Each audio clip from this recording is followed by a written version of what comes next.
여기는 온누리 2호. 중국이 우리에게 발포했습니다. 무전기에서 비명 같은 외침이 터져나왔습니다. 거리 50m까지 접근, 충돌 위험. 2025년 2월 13일 새벽 3시 47분 서해 한중 잠정 조치 수역 북위 37도 52분 해상. 우리 해양조사선 온누리 2호가 중국 해경선 두 척에 포위당하고 있었습니다. 3천 톤급 대형 해경선들이 고출력 서치라이트로 조사선 갑판을 비추며 위협하고 있었습니다. 확성기에서 거친 중국어가 울려 퍼졌습니다. 여기는 중국 해경이다. 즉시 불법 작업을 중단하라는 협박이었습니다. 저는 한도윤 대령 대한민국 해군 구축함 이순신함의 함장입니다. 이순신함 함교의 레이더 스크린이 그 긴급 상황을 포착한 순간 저는 알았습니다. 25년 군 생활 중 가장 긴 밤이 될 것이라는 것을요. 함장님! 당직 레이더 요원이 외쳤습니다. 온누리 2호 위치에서 긴급 신호 감지. 중국 해경선 2척이 조사선을 포위하고 있습니다. 저는 즉시 망원경을 들었습니다. 거리 15해리.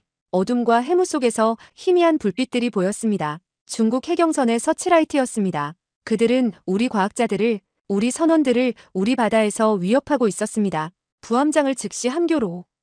제가 명령했습니다. 30초 후 김도현 중령이 숨을 헐떡이며 함교로 뛰어들어왔습니다. 함장님 상황이. 알고 있습니다. 온누리 2호가 중국이 무단 설치한 구조물 조사 중이었죠? 예, 맞습니다. 가로 100m, 세로 80m 규모의 폐시추선 개조 구조물입니다. 2022년 4월 중국이 불법으로 설치했습니다. 김중령의 목소리가 떨렸습니다. 그리고 지금 중국 해경이 우리 조사를 막고 있습니다. 또다시 그 말이 제 가슴을 찔렀습니다. 이게 처음이 아니었습니다. 5번 중 1번. 2020년부터 6년간 우리가 서해에서 해양 조사한 135차례 중 중국이 방해한 게 27번이었습니다. 레이더 스크린에 새로운 신호가 나타났습니다. 붉은 점 2개. 함장님! 레이더 요원이 다급하게 보고했습니다. 중국 군함 2척, 속도 22노트로 북상 중. 온누리 2호 방향입니다. 군함. 해경선만이 아니라 군함까지 출동시킨 것입니다. 저는 작전 탁자에 해도를 펼쳤습니다. 온누리 2호의 위치를 확인했습니다. 북위 37도 52분, 동경 124도 37분. 한중 잠정 조치 수역 내 우리 관할 해역. 명백히 우리 바다였습니다. 그런데 중국은 왜 이렇게 필사적으로 우리 조사를 막는 걸까요? 답은 간단했습니다. 그들이 숨기고 싶은 게 있기 때문입니다. 불법 구조물들, 서해를 자신들의 내해로 만들려는 야욕의 증거들. 김중령, 중국이 이 수역에 설치한 구조물이 몇 개라고 했습니까? 제가 물었습니다. 총 3개입니다, 함장님. 김중령이 해도위를 가리켰습니다. 2022년에 폐시추선 개조 구조물 1개. 높이 50m 크레인과 헬리콥터 이착륙장까지 갖춘 시추선 형태입니다. 중국은 어업관리시설이라고 주장하지만 거짓말이죠. 제가 끊어 말했습니다. 그리고요? 2018년 설란 1호, 2024년 설란 2호, 각각 직경 70m, 높이 71m의 육각형 철골 구조물입니다. 중국은 연어 양식 시설이라고 우기지만 중앙부의 기다란 원기둥 구조를 보면 석유 시추 시설로 전용 가능합니다. 석유. 바로 그것이었습니다. 우리 서해 밑에는 제2광구가 있습니다. 엄청난 석유 매장 가능성이 있는 곳입니다. 더 큰 문제는 김중령이 계속 말했습니다. 작년 4월 한중해양협력대화에서 우리 정부가 이 구조물들을 잠정조치 수역 바깥으로 이동하라고 요구했지만 중국이 거부했습니다. 민간기업 투자시설이라며 이동이 어렵다고 했습니다. 저는 주먹을 쥐었습니다. 2001년 한중어업협정 잠정조치 수역에선 항행과 어업만 허용됩니다. 시설물 설치는 명백히 금지되어 있습니다. 하지만 중국은 그 합의를 무시하고 하나씩, 둘씩 우리 바다 한가운데 거대한 구조물들을 박아 넣었습니다. 남중국해에서 인공섬을 만들어 군사기지화한 것처럼, 동중국해에서 가스전 개발 구조물로 일본과 대립한 것처럼 이제 서해에서도 같은 수법을 쓰고 있었습니다. 온누리 2호에서 다시 긴급교신입니다. 통신 담당자가 외쳤습니다. 스피커를 통해 조사선 선장의 절박한 목소리가 흘러나왔습니다. 이순신함, 이순신함, 중국 해경선이 물대포 준비하고 있습니다. 선원들이 위험합니다. 물대포, 강력한 수압으로 사람을 갑판에서 쓸어버릴 수 있는 무기였습니다. 민간인들에게 사용하면 치명적이었습니다. 저는 더 이상 망설일 수 없었습니다. 전승조원 전투 배치. 제가 함내 방송 마이크를 집었습니다. 지금부터 대기태세 1단계로 전환합니다. 경보음이 울렸습니다. 복도를 뛰는 발소리, 무기고에서 장비를 점검하는 소리, 엔진실에서 출력을 올리는 굉음, 이순신함이 깨어나고 있었습니다. 레이더 요원이 보고했습니다. 중국 군함 거리 6캐리, 함종 확인, 루양급 구축함 2척입니다. 루양급, 이지스 체계를 탑재한 중국의 주력 구축함이었습니다. 단순 순찰이 아니었습니다. 해경선으로 우리 조사선을 위협하고 군함으로 우리 해군을 견제하는 것. 이건 치밀하게 계획된 작전이었습니다. 좌현 15도 선회. 저는 조타수에게 명령했습니다. 온누리 2호와 중국 함정들 사이로 진입합니다. 전속력. 알겠습니다, 함장님. 이순신함이 방향을 틀며 가속했습니다. 7,500톤급 구축함의 거대한 선체가 파도를 가르며 질주했습니다. 우리는 우리 과학자들과 중국 해경선 사이의 방패가 되어야 했습니다. 우리 국민을, 우리 선박을, 그리고 우리 바다를 지키는 것. 그게 우리의 임무였습니다. 저는 창밖의 어둠을 바라보며 조용히 중얼거렸습니다. 그들이 먼저 불을 켤 거야. 우린 꺼야 한다. 김도현 중령이 제 옆에 섰습니다. 함장님, 무슨 말씀이신지. 적은 우리가 먼저 움직이길 바라고 있어요. 그래야 명분이 생기니까. 하지만 우린 그 게임에 말려들지 않을 겁니다. 우리는 지킬 뿐입니다. 우리 국민을, 우리 바다를. 레이더 스크린 위에 붉은 점들이 점점 가까워지고 있었습니다. 거리 5해리, 4해리, 3해리. 중국 군함들은 직선으로 온누리 2호를 향해 질주하고 있었습니다. 저는 시계를 봤습니다. 새벽 3시 58분. 서울의 국방부에선 아직 아무도 이 상황을 모르고 있었습니다. 용산의 합동참모본부도 마찬가지였습니다. 우리는 혼자였습니다. 본부의 지시도 정부의 승인도 없이 오직 현장 지휘관의 판단만이 존재하는 시간이었습니다. 그리고 그 책임은 온전히 제 어깨 위에 있었습니다. 하지만 저는 알고 있었습니다. 여기서 물러서면 중국은 내일 더 많은 구조물을 설치할 것입니다. 우리 어민들의 조업구역은 점점 줄어들 것입니다. 그리고 언젠가 서해는 중국의 바다가 될 것입니다. 그건 절대 있을 수 없는 일이었습니다. 포 관제반 5인치 한 포 조준 준비. 제가 명령했습니다. 하지만 안전장치는 그대로 유지하십시오. 우리는 먼저 쏘지 않습니다. 절대로. 적함, 거리 2해리 진입. 레이더 요원의 목소리가 긴장으로 떨렸습니다. 이제 육안으로도 보이기 시작했습니다. 어둠 속에서 희미하게 윤곽을 드러내는 거대한 선체들. 중국 해경선 2척, 그리고 그 뒤로 다가오는 군함 2척. 그들의 함교에서도 누군가 저를 보고 있을 것입니다. 함장 대 함장, 군인 대 군인. 우리는 서로를 응시하며 다음 수를 계산하고 있었습니다. 누가 먼저 움직일 것인가? 누가 먼저 물러날 것인가? 아니면 누가 먼저 방아쇠를 당길 것인가? 저는 조용히 다짐했습니다. 이 바다는 우리 것이다. 중국이 세계의 구조물을 박아넣든 10척의 군함을 보내든 이 바다는 대한민국의 바다다. 그리고 오늘 밤 저는 그것을 증명할 것입니다. 새벽 4시 13분 중국 군함이 온누리 2호로부터 1해리 거리에 도달했습니다. 그 순간 함내 무전기에서 거친 중국어가 흘러나왔습니다. 통신 담당 하사관이 급히 번역했습니다. 함장님, 중국 측에서 우리 조사선의 교신을 시도하고 있습니다. 저는 스피커 볼륨을 높였습니다. 거친 남성의 목소리가 함교를 가득 채웠습니다. 여기는 중국 해군동의 함대다. 당신들은 지금 중국의 관할 해역에서 불법 조사 활동을 하고 있다. 즉시 작업을 중단하고 해역을 이탈하라. 김도현 중령이 황당하다는 표정으로 저를 바라봤습니다. 함장님, 저건 명백한 거짓말입니다. 온누리 2호의 현재 위치는 우리 관할 해역입니다. 저는 고개를 끄덕였습니다. 해도 위의 좌표는 분명했습니다. 북위 37도 52분, 동경 124도 37분. 한중 잠정 조치 수역 내 우리 측 수역이었습니다. 하지만 중국은 그 사실을 알면서도 거짓 주장을 하고 있었습니다. 이건 단순한 항해 분쟁이 아니었습니다. 의도적인 도발이었습니다. 온누리 2호에서 응답이 없습니다. 조사 작업에 집중하고 있는 것 같습니다. 통신 담당자가 보고했습니다. 중국 군함에서 다시 교신이 들어왔습니다. 이번엔 더 강경한 어조였습니다. 경고한다. 30분 이내에 철수하지 않으면 우리는 필요한 조치를 취할 것이다. 이것은 마지막 경고다. 필요한 조치. 그 말의 의미는 명확했습니다. 무력 사용을 암시하는 것이었습니다. 저는 창밖을 바라봤습니다. 해무가 조금씩 걷히면서 중국 군함의 윤곽이 선명해지고 있었습니다. 거대한 선체, 그 위에 우뚝 솟은 함포와 미사일 발사대들. 함장님, 어떻게 하시겠습니까? 김중령이 물었습니다. 저는 잠시 침묵했습니다. 대응할 방법은 여러 가지가 있었습니다. 온누리 2호의 즉각 철수를 명령할 수도 있었습니다. 중국 측에 외교 채널을 통한 협의를 제안할 수도 있었습니다. 아니면 본부의 상황을 보고하고 지시를 기다릴 수도 있었습니다. 하지만 저는 알고 있었습니다. 여기서 물러서면 이건 선례가 된다는 것을. 앞으로 중국은 언제든 같은 방식으로 우리를 압박할 것이라는 것을. 중국 측 교신에 응답하지 마십시오. 제가 말했습니다. 함장님. 김중령이 놀란 표정으로 되물었습니다. 침묵으로 일관하십시오. 우리는 그들의 주장을 인정하지도 거부하지도 않습니다. 다만 우리의 임무를 수행할 뿐입니다. 저는 함내 방송 마이크를 집었습니다. 전승조원에게 알립니다. 지금부터 대기태세 2단계로 격상합니다. 각 전투부서는 즉각 전투 배치에 돌입하십시오. 하지만 명령 없이는 어떠한 공격적 행동도 취하지 마십시오. 경보음이 다시 울렸습니다.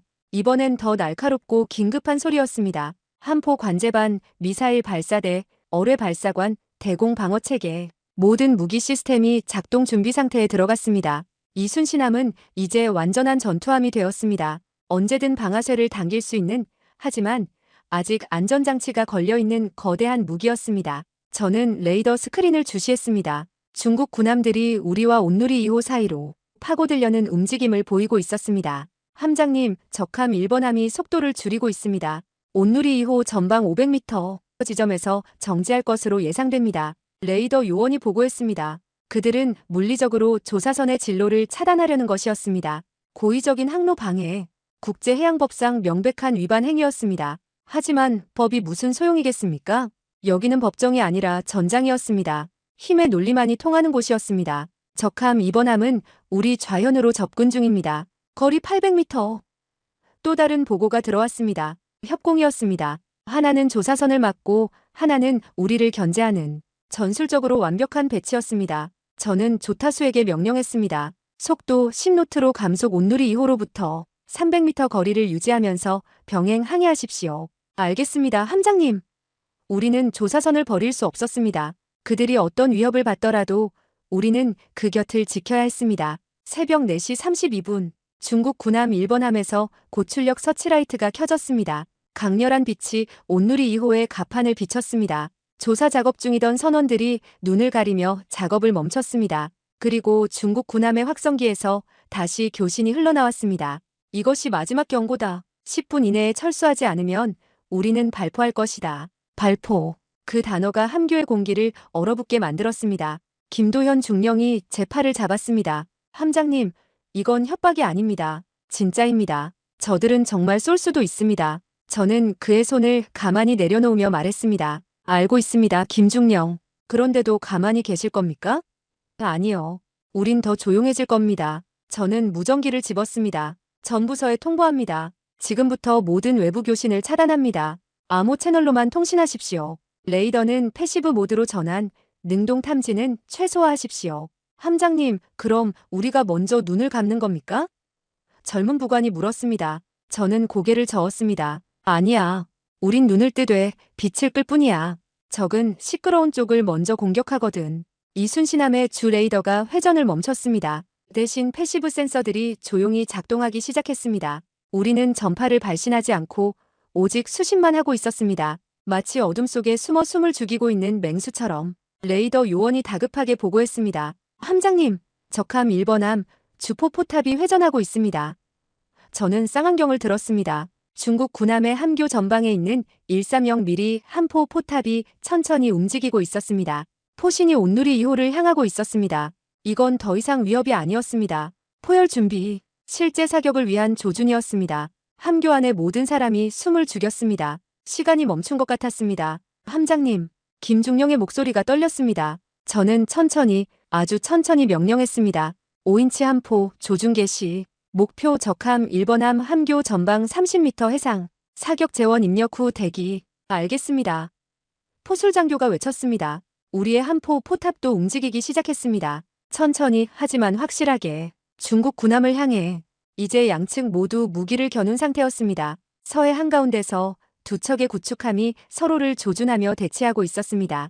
누가 먼저 쏠 것인가? 아니면 누가 먼저 물러날 것인가? 저는 시계를 봤습니다. 새벽 4시 46분. 서울에서는 아직 아무도 모르고 있었습니다. 지금 이 순간 서해에서 전쟁이 시작될 수도 있다는 것을. 하지만 저는 알고 있었습니다. 여기서 물러서면 안 된다는 것을. 우리가 지켜야 할 건 단순히 조사선 한 척이 아니라 대한민국의 바다, 우리의 주권이라는 것을. 저는 조용히 중얼거렸습니다. 그들이 먼저 불을 켤 거야. 하지만 끄는 건 우리야. 새벽 6시 52분. 그 순간이 왔습니다. 중국 군함 1번함의 함포에서 섬광이 번쩍였습니다. 저는 그 빛을 봤습니다. 1초도 안 되는 찰나의 순간이었지만 제 눈에는 슬로우 모션처럼 느껴졌습니다. 포탄이 포신을 빠져나가는 순간의 화염, 그리고 그것이 하늘을 가르며 날아가는 궤적, 발포. 레이더 요원이 외쳤습니다. 하지만 저는 이미 알고 있었습니다. 두 발의 포탄이었습니다. 하나는 온누리 2호 전방 100m 해상에, 다른 하나는 후방으로 날아갔습니다. 전방탄은 예상대로 물기둥을 일으키며 바다에 떨어졌습니다. 경고탄이었습니다. 하지만 후방탄은 달랐습니다. 궤적이 너무 낮았습니다. 저는 직감적으로 알았습니다. 온누리 2호 피격. 통신실에서 비명에 가까운 외침이 터져나왔습니다. 쌍안경 너머로 보이는 조사선의 후미 갑판에서 화염이 치솟았습니다. 직격탄이었습니다. 이건 경고가 아니었습니다. 공격이었습니다. 명백한 의도적인 공격이었습니다. 온누리 2호에서 조난 신호 발신, 후미 갑판 화재 발생, 선원 3명 부상. 통신 담당자가 급보했습니다. 김도현 중령이 제 앞으로 달려왔습니다. 함장님, 이건 명백한 공격입니다.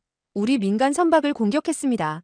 그의 목소리는 분노로 떨리고 있었습니다. 저도 분노했습니다. 하지만 분노를 드러낼 순 없었습니다. 지휘관의 분노는 판단을 흐립니다. 그리고 지금 이 순간 흐린 판단은 곧 죽음을 의미했습니다. 거리 측정.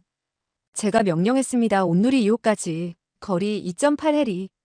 레이더 요원이 답했습니다. 2.8해리. 약 5km. 우리 구축함으로 접근하기엔 너무 먼 거리였습니다. 중국 군함 두 척이 그 사이를 가로막고 있었습니다. 우리가 조사선에 접근하려 하면 그들은 우리를 공격할 명분을 얻게 됩니다. 응급팀 파견은 불가능합니까? 김중령이 물었습니다. 불가능합니다. 저들이 우리를 막고 있어요. 우리가 움직이는 순간 그게 그들이 원하는 겁니다. 저는 레이더 스크린을 응시했습니다. 중국 군함 2번함이 우리 좌현으로 더 가까이 접근하고 있었습니다. 거리 600m. 그들은 우리를 압박하고 있었습니다. 온누리 2호는 불타고 있고 우린 손도 쓸 수 없는 상황. 이게 그들의 시나리오였습니다. 우리를 무력하게 만들고 굴복시키는 것. 하지만 저는 그렇게 당할 수 없었습니다. 전부서에 알립니다. 제가 함내 방송 마이크를 집었습니다. 지금부터 전투태세 3단계로 격상합니다. 모든 무기 시스템, 실전 모드로 전환하십시오. 함장님, 김중령이 제 팔을 잡았습니다. 쏘시는 겁니까? 저는 그의 눈을 똑바로 바라봤습니다. 김중령, 우리 선원들이 지금 불 속에서 죽어가고 있습니다. 우리가 가만히 있으면 저들은 계속 쏠 겁니다. 더 많이, 더 정확하게. 하지만 본부 승인도 없이. 본부는 1000km 떨어진 서울에 있습니다. 여기는 서해입니다. 우리 바다입니다. 그리고 지금 이 순간 결정할 수 있는 사람은 이 함교에 저밖에 없습니다. 저는 포술장교를 향해 돌아섰습니다. 5인치 함포 사격 준비 완료했습니까? 예, 함장님. 사격 재원 입력 완료. 언제든 발사 가능합니다. 목표 재확인. 적함 1번함 함교 전방 500m 해상. 경고 사격입니다. 함체를 맞추는 게 아닙니다. 물을 맞추는 겁니다. 하지만 그들이 느끼기엔 충분히 가깝게. 알겠습니다. 포술장교의 목소리에 긴장이 배어 있었습니다. 이순신함이 처음 실전에서 포를 쏘는 순간이었습니다. 훈련이 아닌 진짜 전투에서. 거리 500 유지, 조준 완료. 발사대기. 저는 마지막으로 중국 군함을 바라봤습니다. 그들의 함교에서도 누군가 저를 보고 있을 것입니다. 저는 그들에게 말하고 싶었습니다. 우리는 먼저 쏘지 않았다고. 하지만 맞고만 있지도 않을 거라고. 경고 사격 3발. 제가 명령했습니다. 발사. 이순신함의 선체가 진동했습니다. 함교 창문이 울렸습니다. 5인치 함포에서 3발의 포탄이 연속으로 발사됐습니다. 굉음이 새벽의 고요를 갈랐습니다.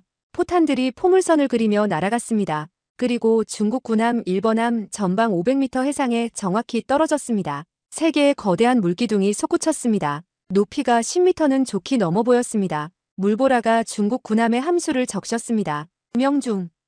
포술장교가 외쳤습니다. 하지만 함교 안 누구도 환호하지 않았습니다. 이건 승리가 아니었습니다. 경고였습니다. 우리도 쏠 수 있다는, 우리도 맞출 수 있다는. 저는 중국 군함의 반응을 주시했습니다. 몇 초간의 침묵이 흘렀습니다. 그들의 함포가 여전히 우리를 겨누고 있었습니다. 그들이 다시 쏠까요?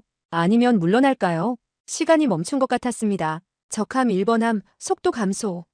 레이더 요원이 보고했습니다. 방향 전환 시작. 남쪽으로 선회 중입니다. 저는 숨을 내쉬었습니다. 그들이 물러서고 있었습니다. 중국 군함 1번함이 천천히 방향을 틀기 시작했습니다. 하지만 완전히 후퇴하는 건 아니었습니다. 거리를 벌리고 있을 뿐이었습니다. 2000m, 2500m, 사정권 밖으로 벗어나고 있었습니다. 2번함도 따라 움직입니다. 또 다른 보고가 들어왔습니다. 두 척 모두 물러서고 있었습니다. 김도현 중령이 제 어깨를 쳤습니다. 해냈습니다, 함장님. 하지만 저는 미소 지을 수 없었습니다. 아직 끝난 게 아닙니다.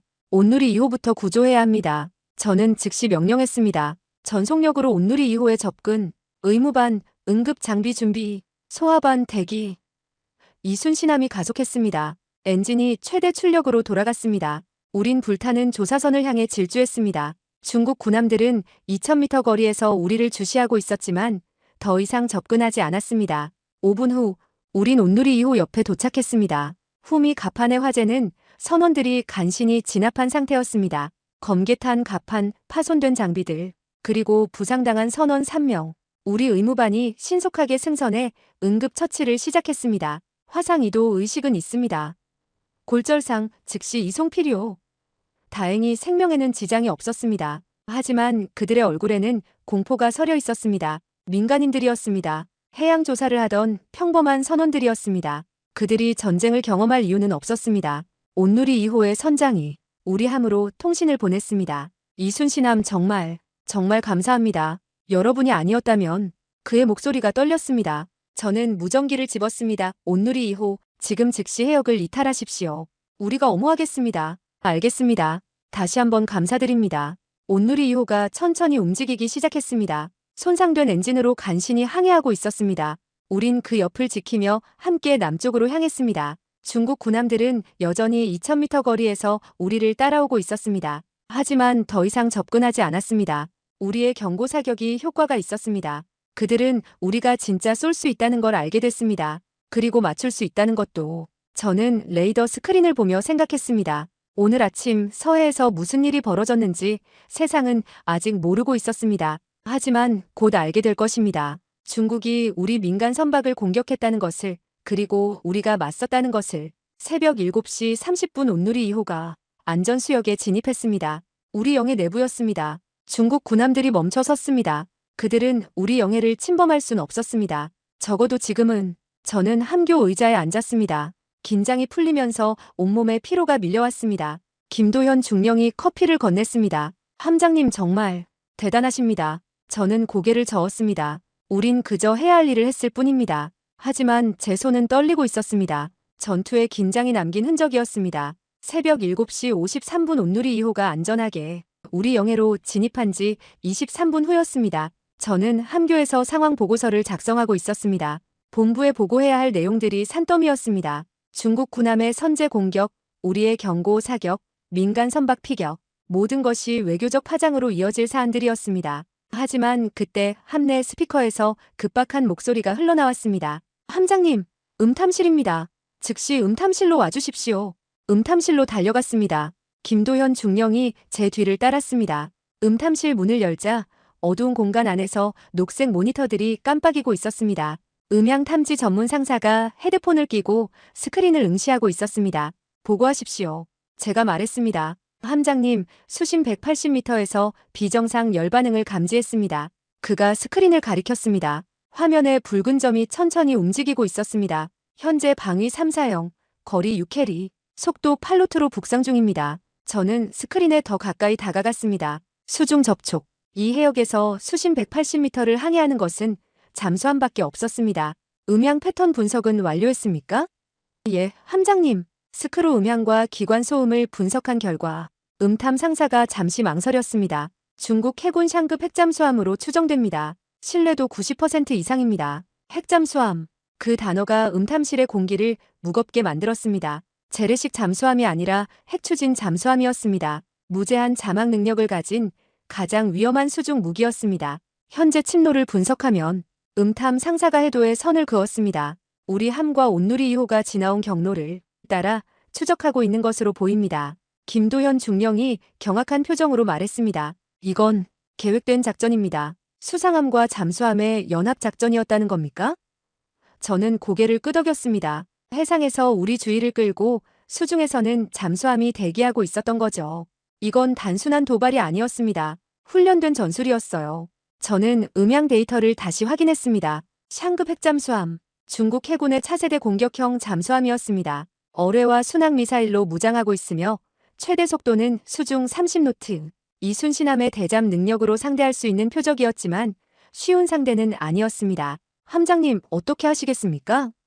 김중령이 물었습니다. 저는 침묵했습니다. 선택지는 두 가지였습니다. 무시하고 지나가거나 아니면 대응하거나. 하지만 무시한다면 저 잠수함은 계속 우리 해역을 배회할 것입니다. 언제든 다시 나타날 수 있는 위협으로 남을 것입니다. 전부서에 알립니다. 저는 결정했습니다. 대잠전 태세로 전환하십시오. 청상호 어뢰 발사관 1번, 2번 장전 SQS-700 소나 능동 모드 전환. 알겠습니다. 음탐 상사가 즉시 명령을 전달했습니다. 이순신함의 선저에 있는 대형 소나가 작동하기 시작했습니다. 강력한 음파가 바닷속으로 발사됐습니다. 수중 음향 탐지, 잠수함을 찾는 가장 확실한 방법이었습니다. 몇 초 후 모니터에 더 선명한 영상이 나타났습니다. 목표 재확인, 방위 345, 거리 5.8해리. 김도현 중령이 제 팔을 잡았습니다. 함장님, 능동 소나를 켰다는 건 우리 위치도 노출됐다는 겁니다. 저 잠수함도 우릴 탐지했을 겁니다. 알고 있습니다. 하지만 우린 숨을 필요가 없어요. 우린 이미 여기 있으니까. 저는 함교로 다시 올라갔습니다. 레이더 요원들이 긴장한 표정으로 저를 바라봤습니다. 중국 군함들의 위치는 여전히 2500m 거리에서 정지해 있습니다. 하지만 함장님, 그들의 레이더 활동이 급증했습니다. 뭔가 통신하고 있는 것 같습니다. 잠수함과 교신하고 있는 거겠죠. 저는 말했습니다. 해상과 수중의 연계. 이건 고도로 훈련된 작전이었습니다. 중국은 오늘 아침 단순히 우리 조사선을 방해하려던 게 아니었습니다. 서해에서 자신들의 군사적 우위를 과시하려던 것이었습니다. 수상함으로 위협하고 잠수함으로 압박하는 완벽한 해상 봉쇄 전술이었습니다. 청상호 어뢰 발사관 1번, 2번 장전 완료. 무기관제실에서 보고가 들어왔습니다. 목표 조준 데이터 입력 완료. 발사 대기 상태입니다. 저는 깊게 숨을 들이쉬었습니다. 어뢰, 그건 경고탄이 아니었습니다. 발사하면 그건 진짜 공격이었습니다. 잠수함을 격침시킬 수 있는 무기였습니다. 하지만 저는 발사할 생각이 없었습니다. 아직은 조준만 유지하십시오. 발사는 제 명령이 있을 때까지 대기. 알겠습니다, 함장님. 무기관제관이 답했습니다. 저는 음탐실 모니터를 주시했습니다. 중국 잠수함이 여전히 북상하고 있었습니다. 속도는 여전히 8노트. 공격적인 기동은 아니었습니다. 정찰이었습니다. 우리를 시험하고 있었습니다. 함장님, 목표 잠수함 수심 변경. 음탐 상사가 외쳤습니다. 180m에서 150m로 상승 중입니다.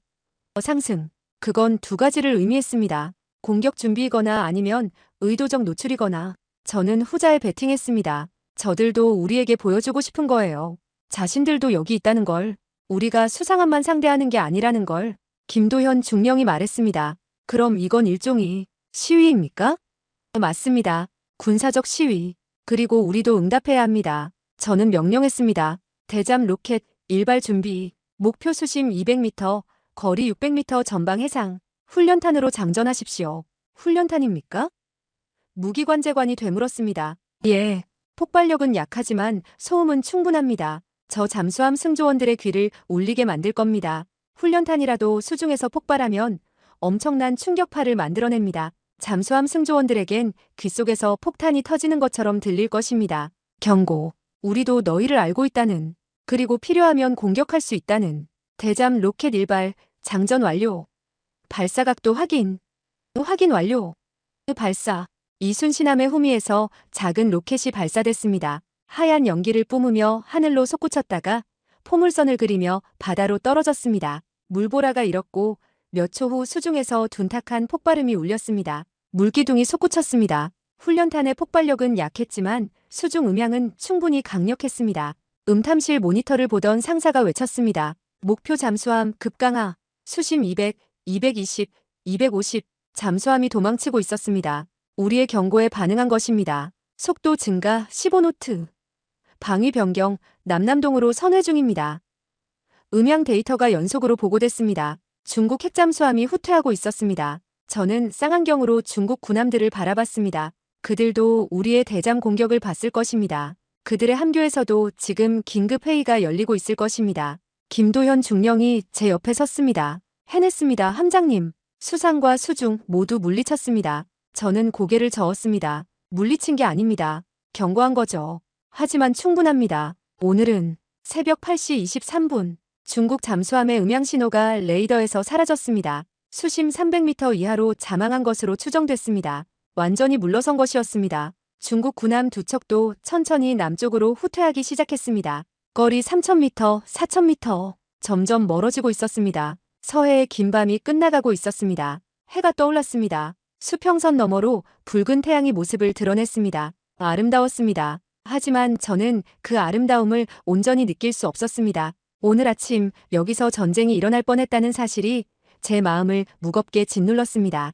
오전 9시 15분 함교 무전기에서 암호화된 신호음이 울렸습니다. 작전사령부였습니다. 저는 헤드셋을 집었습니다. 이순신함 한도윤 대령입니다. 스피커 너머로 들려온 목소리는 차갑고 날카로웠습니다. 한 대령, 지금 즉시 상황을 설명하십시오. 무슨 일입니까?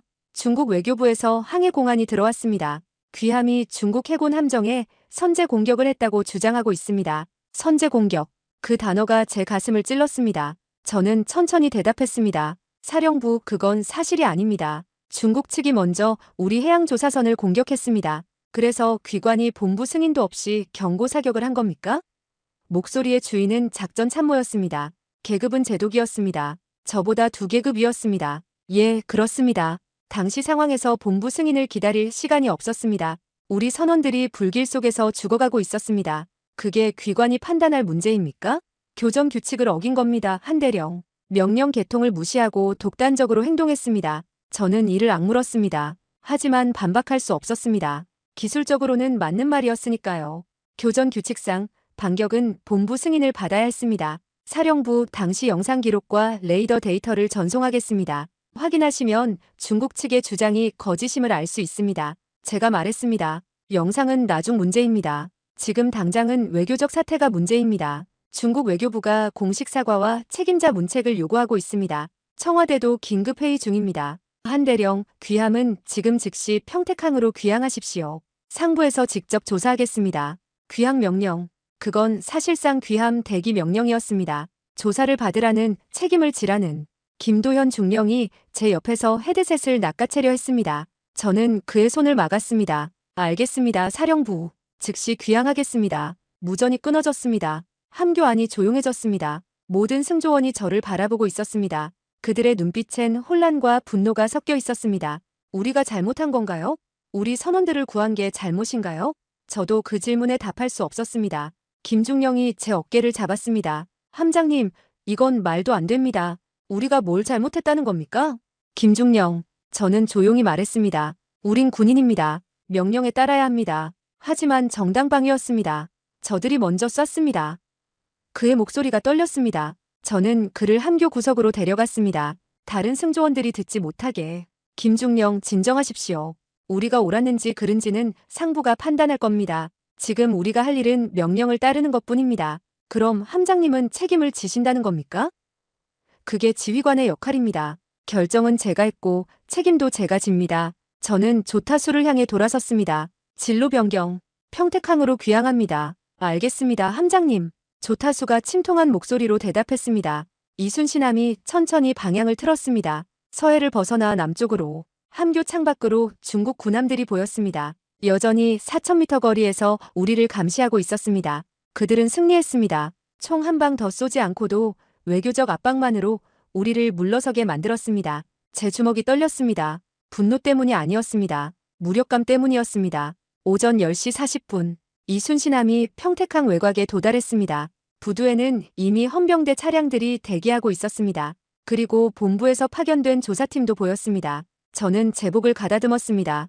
계급장을 확인했습니다. 대령, 25년 군 생활의 정점이었습니다. 하지만 오늘 이 계급장이 제게 무거웠습니다. 명예가 아니라 책임의 무게로. 김도현 중령이 제 옆에 섰습니다. 함장님, 제가 함께 가겠습니다. 저도 부함장으로서 책임이 있습니다. 저는 고개를 저었습니다. 아니요. 이건 제 결정이었습니다. 김중령은 함을 지키십시오. 하지만 이건 명령입니다. 김중령. 저는 단호하게 말했습니다. 그는 차렷 자세로 경례했습니다. 알겠습니다, 함장님. 저도 경례로 답했습니다. 이순신함이 부두에 접안했습니다. 승조원들이 갑판에 도열해 있었습니다. 그들 모두가 저를 바라보고 있었습니다. 저는 그들을 향해 마지막으로 함내 방송 마이크를 집었습니다. 전 승조원에게 알립니다. 여러분 모두 자랑스럽습니다. 오늘 여러분은 훌륭했습니다. 그걸 잊지 마십시오. 마이크를 내려놓고 저는 함교를 나섰습니다. 부두로 내려가는 길이 유난히 길게 느껴졌습니다. 각 층을 지날 때마다 승조원들이 경례를 했습니다. 저도 하나하나 경례로 답했습니다. 그들의 눈빛이 제 가슴을 무겁게 했습니다. 미안함과 자부심과 분노가 뒤섞인 눈빛들이었습니다. 마침내 부두에 발을 디뎠습니다. 헌병대 대위가 다가왔습니다. 한도윤 대령님, 작전사령부 조사팀이 대기 중입니다. 동행해 주시기 바랍니다. 저는 고개를 끄덕였습니다. 알겠습니다. 차량에 탑승했습니다. 창밖으로 이순신함이 보였습니다. 7,500톤의 거대한 구축함. 오늘 아침 그 함은 서해를 지켰습니다. 우리 선원들을 구했습니다. 중국의 도발을 막아냈습니다. 하지만 지금 그 함은 부두에 묶여 있었습니다. 그리고 함장인 저는 조사를 받으러 가고 있었습니다. 차가 출발했습니다. 평택항이 뒤로 멀어졌습니다. 저는 창밖을 바라보며 생각했습니다. 우리가 정말 잘못한 걸까요? 우리 국민을 지킨 게 잘못인가요? 하지만 답은 나오지 않았습니다. 오후 1시 20분, 작전사령부 조사실에 앉아 있었습니다. 3명의 장성들이 제 맞은편에 앉아 있었습니다. 가운데 앉은 중장이 말했습니다. 한 대령, 오늘 아침 서해에서 발생한 사건에 대해 보고하십시오. 처음부터 끝까지 빠짐없이. 저는 천천히 말하기 시작했습니다. 새벽 3시 47분 레이더에 처음 나타난 붉은 점부터 중국 군함의 접근, 온누리 2호에 대한 협박, 직격탄, 우리의 경고 사격, 그리고 잠수함과의 대치까지 모든 것을 빠짐없이 보고했습니다. 장성들은 침묵했습니다. 오랜 침묵 끝에 중장이 입을 열었습니다. 한 대령, 귀관의 행동은 용감했습니다. 하지만 무모했습니다. 본부 승인 없이 교전한 것은 명백한 규칙 위반입니다. 이로 인해 외교적 문제가 발생했습니다. 중국은 우리에게 사과를 요구하고 있습니다. 그리고 책임자 문책을 요구하고 있습니다. 그 책임자가 바로 귀관입니다. 저는 고개를 숙였습니다. 알고 있습니다. 귀관은 지금부터 대기 발령됩니다. 추가 조사가 진행될 것이며 그 결과에 따라 징계 수위가 결정될 것입니다. 이해했습니까? 이해했습니다. 조사실을 나왔습니다. 복도를 걸으며 제 휴대폰을 확인했습니다. 수십 통의 부재중 전화가 있었습니다. 언론사들이었습니다. 벌써 소식이 새어나간 모양이었습니다. 서해 교전, 중국의 항해, 함장 조사. 머릿속이 복잡했습니다. 저는 정말 잘못한 걸까요? 우리 선원들을 구한 게 잘못인가요? 명령을 어긴 게 잘못인가요? 아니면 명령을 따르지 못한 상황이 잘못인가요?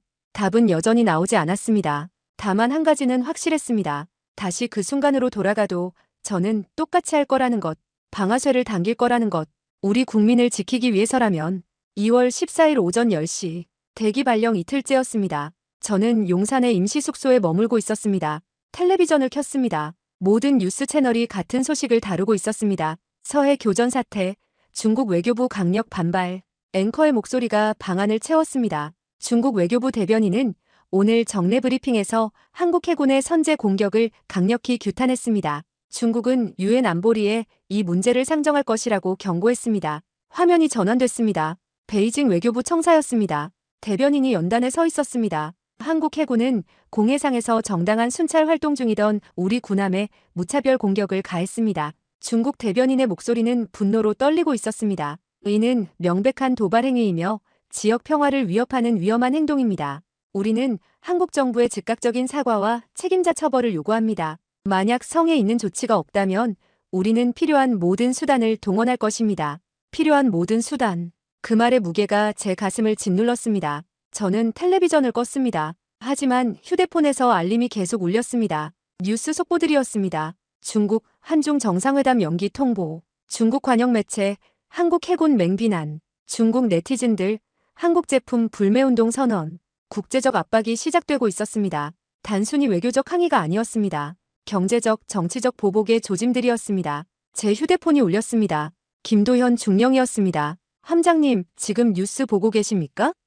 보고 있습니다. 이건 너무 억울합니다. 저들이 먼저 쐈는데 왜 우리가 비난받는 겁니까? 그의 목소리에 분노가 묻어났습니다. 김중령, 진정하십시오. 이건 외교 게임입니다. 사실보다 명분이 중요한. 하지만 우리에겐 증거가 있습니다. 레이더 기록, 영상 자료, 모든 게 있습니다. 김중령이 외쳤습니다. 저는 한숨을 내쉬었습니다. 증거가 있어도 소용없습니다. 국제사회는 강자의 목소리를 더 크게 듣거든요. 중국은 유엔 안보리 상임이사국입니다. 우린 아니고요. 침묵이 흘렀습니다. 김중령이 조용히 말했습니다. 그럼 우린 그냥 당하고만 있어야 합니까? 지금은 그렇습니다. 하지만 영원히는 아닙니다. 진실은 언젠가 드러나게 되어 있어요. 전화를 끊었습니다. 하지만 제 말에 저 스스로도 확신이 없었습니다. 오후 2시 30분 휴대폰이 다시 울렸습니다. 이번엔 모르는 번호였습니다. 받았습니다. 한도윤 대령입니까? 여성의 목소리였습니다. 그렇습니다. 누구십니까?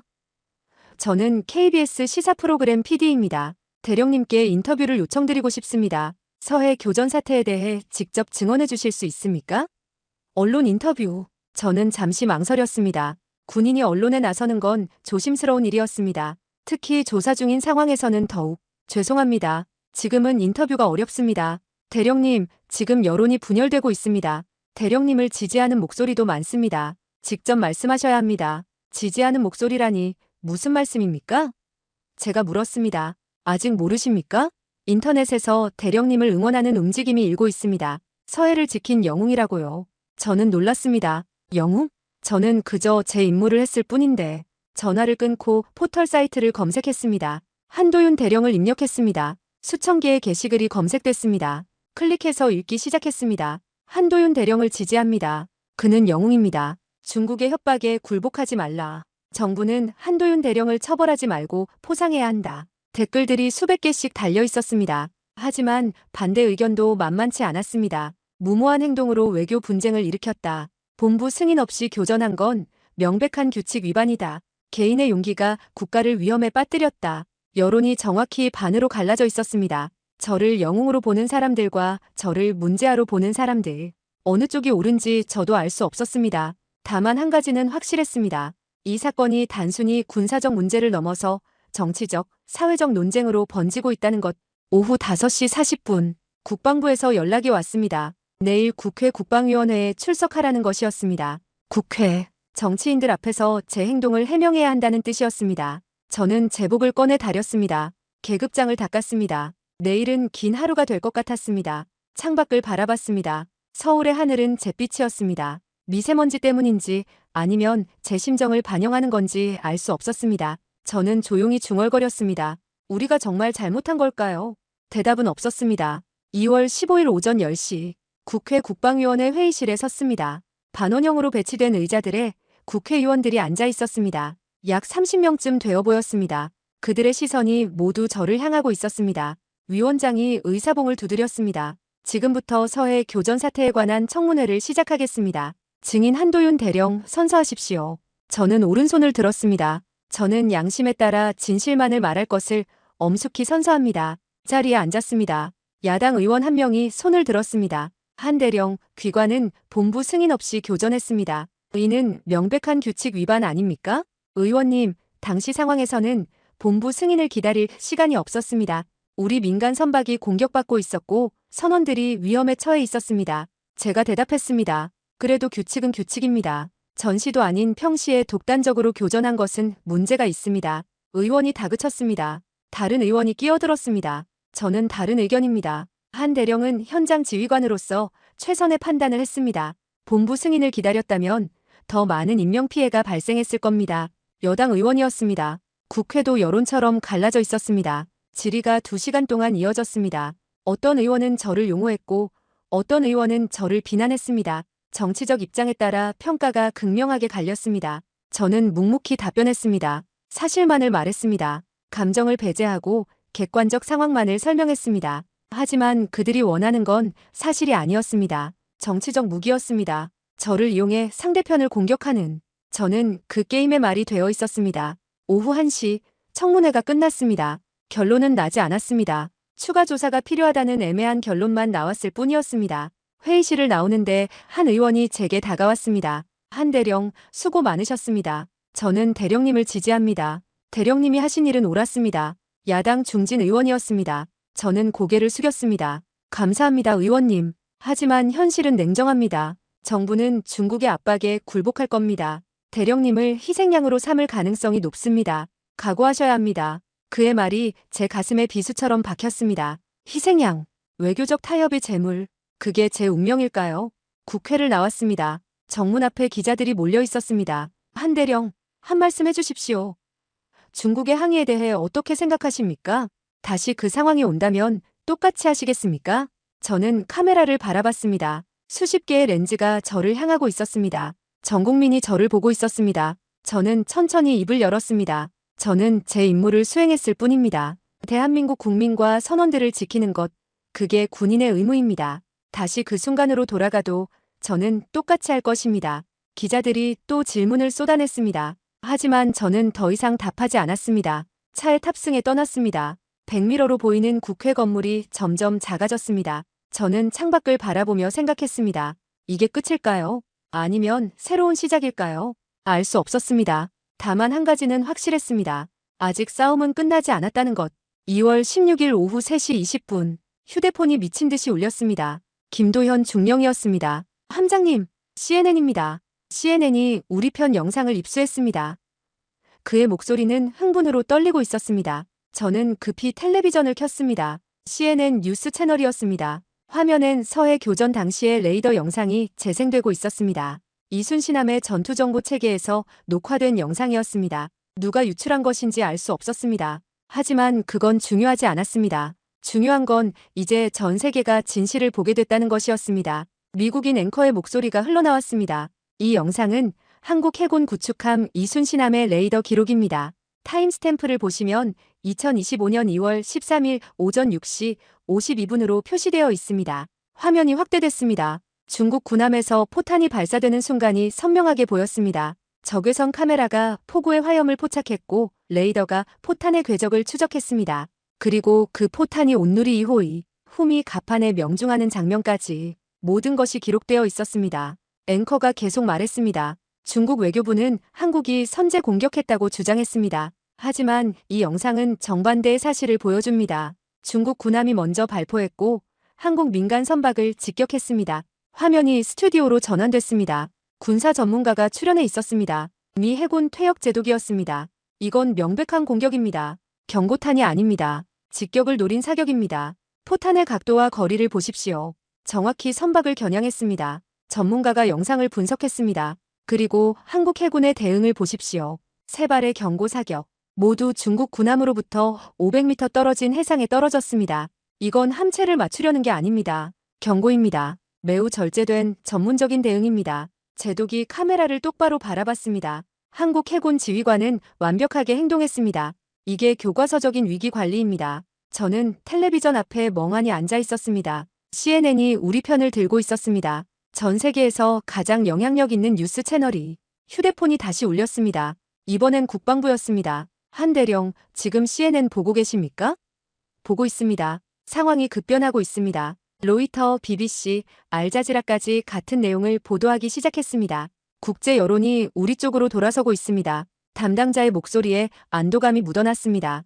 외교부에서 긴급 브리핑을 준비 중입니다. 오늘 저녁 6시에 공식 입장을 발표할 예정입니다. 저는 휴대폰을 내려놓고 다시 텔레비전을 켰습니다.